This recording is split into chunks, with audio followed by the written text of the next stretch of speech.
কি ফাঁসানো হয়েছে আপনাকে? একদম একদম। কে ফাঁসালো? কে ফাঁসালো আপনাকে? হ্যাঁ, একদম চিনি না।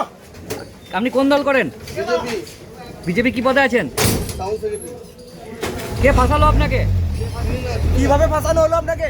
বীরভূমের সিউড়িতে বড়সড় অস্বস্তিতে বিজেপি শিবির। এক মহিলার ঘৃণ্য কাজ করার অভিযোগে গ্রেপ্তার হলেন বিজেপির সিউড়ি শহর সহসভাপতি দেবাশিস ঘোষাল।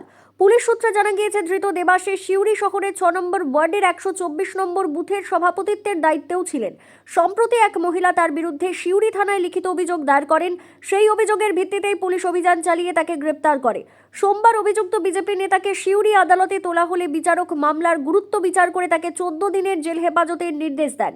ঘটনার পরিপ্রেক্ষিতে অভিযুক্ত পক্ষের আইনজীবী সোমনাথ মুখার্জি জানান, চক্রান্ত করে সাজিয়ে গুছিয়ে এমন অভিযোগ করা হয়েছে। অভিযোগপত্রে দেখা গেল যে একজন ভদ্রমহিলা, যার পরিচয় অবশ্যই গোপন রাখবো আমরা, আদালতেও গোপন আছে, তিনি একটা অভিযোগ করেছেন যে তার সাথে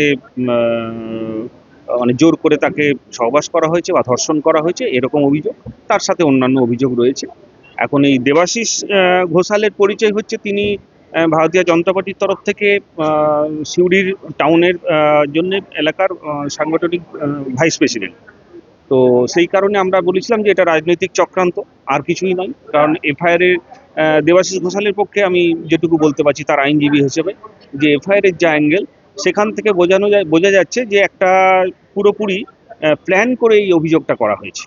এবং ঘটনা যে সময় দেখানো হচ্ছে সেই সময় থেকে প্রায় 2.5 মাস পরে এই অভিযোগ করা হয়েছে, এবং নির্বাচনের প্রাক্কালে, যদিও ভোট আমাদের এলাকায় পেরিয়ে গেছে, কিন্তু নির্বাচনের প্রাক্কালে। কাজে এখানে রাজনৈতিক, এর পেছনে কোনো রাজনৈতিক অভিসন্ধি আছে এটাই আমরা মনে করছি। আসামিরও তাই বক্তব্য, আর আসামির বক্তব্য সে নির্দোষ।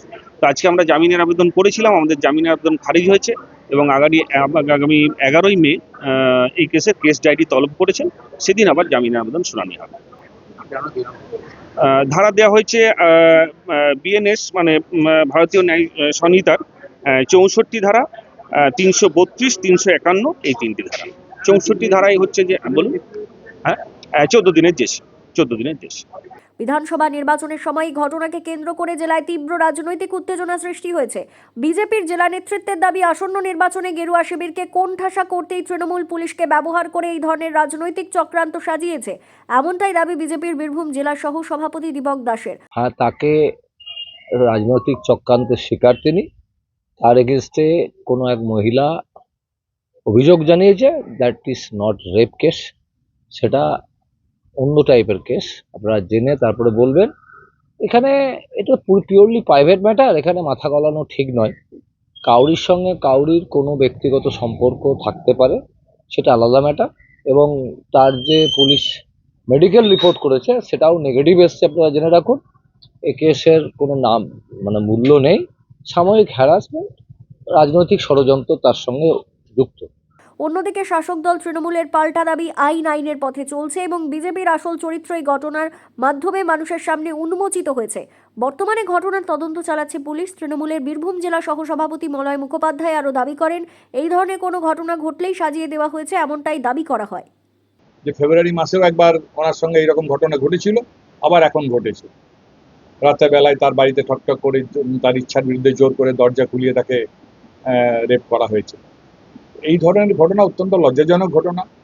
এই যে দলেই তুমি থাকুন না কেন, যে সেই দলের নেতৃত্ব দেখা উচিত যে এই ধরনের মানুষ যদি দলে থাকে এবং মাথা উঁচু করে থাকে, এবং কোনো ঘটনা ঘটলেই যে না আমাকে মিথ্যা করে ফাঁসি দেওয়া হয়েছে, এটা ঠিক নয়। This is not fair. আমরা বলবো যে প্রশাসন ব্যবস্থা নিয়েছে। মেয়েটি ইতিমধ্যেই ম্যাজিস্ট্রেটের কাছে এসে তার জবানবন্দি দিয়েছেন এবং এফআইআর করেছেন। তিনি অ্যারেস্টও হয়েছেন এবং 14 দিনের জেল হেফাজত হয়েছে। এরপর দেখা যাক তদন্তে কি উঠে আসে।